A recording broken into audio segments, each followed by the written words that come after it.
وده 2 ب 25. عايزها قد ايه؟ ده 2 ب 35. ده بابا ب 20 جنيه خلي بالك. هتعوزها قد ايه؟ طب الواد بيضحي 3 كيلو ب 10. اسمه فريق. بص يا باشا في كذا نوع كده مش نوع واحد. اللي في ايديك ده مثلا؟ اللي في ايديا ده اسمه دولسي كلامات اللي بيقولوا عليه، بس اسمر بقى اكل على طول وكده تمام. بياخد قد ايه في التكليف؟ ده بياخد له مثلا 5 ايام تمام في ميه وكده، كلهم تغير له الميه وبعد كده بتحطه في خل بقى في الملح على حسب زي ما هي عايزه تمام. اسبوع، لا مش اسبوع على طول تاكلي منه، هو ممكن بعد 20 يوم تاكلي منه تمام. وده طبيعي بقى، حاجه طبيعي لوكس ما بينزلش محلات ابو حمص. اسمه ايه بقى؟ ده اسمه طبيعي، هو اسمه كده. طيب بياخد قد ايه في التكليف؟ ده برضو نفس ده، بس ده يومين في الميه تمام، وبتحط بقى في ميه وملح وخل وليمون تمام. الاسعار من كام لكام؟ يعني في كام؟ في بقى من 15 ل 25. مش كله عامة تمام. ده 2 ب 35. 15 بس 2 ب 25. ومش كله بقى، ده عزيزي سوبر بقى. عامل كام؟ ده ب 20. ده الكيلو ب 20. بس انضف حاجة في الزيتون عامة. ده اقل من التفاح، اللي اقل من التفاح سنة. بياخد كام؟ ده خزين، ده يعني بالشهور ده بيقعد لبعد رمضان. يعني ممكن يقعد عندك للسنة للسنة. انضف نوع عامة. ده اللي الناس عليه اقبال كتير ولا؟ ايوه هو ده وده الدولسي دي. ده دولسي وده ايه؟ وده عزيزي. عزيزي. بس دولسي سوق. والعزيزي اكتر حاجه على اقبال. الله عليك يا طيب.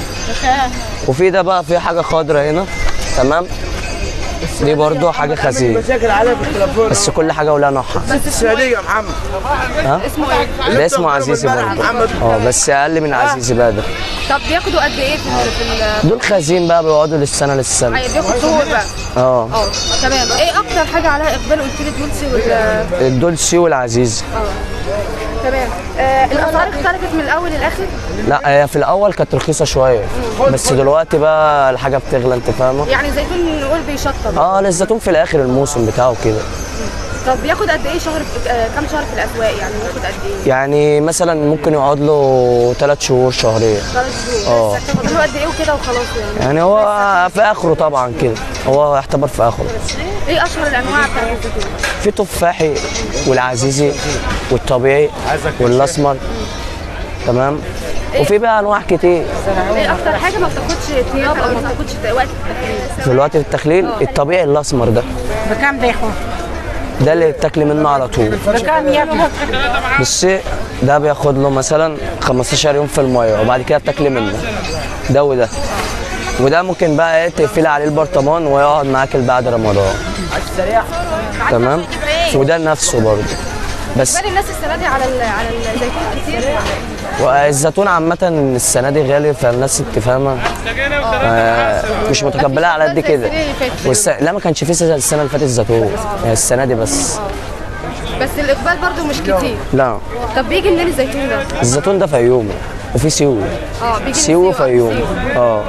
فيوم وسيوي. الأراضي هنا في البحيرة أو لا بس في هنا فلاحي. الفلاحي بقى زيتون فلاحي. ده فين ده بيتزرع فين؟ ده بينزرع عندنا هنا في الاراضي وكده. الاراضي عادي. بس ما يبقاش زي ده طبعا عشان الزيتون السيوي. بتبقى احسن. طيب بيتزرع من شهر كام؟ يعني بيكون موجود شهر كام لشهر كام؟ يعني هو مثلا يعني هو نزل من بقاله كده 3 شهور. يعني اعتبر من شهر 8 ولا 7. وخلاص تقريبا واعتبر كده في اخر الموسم. بكام؟ شكرا لله.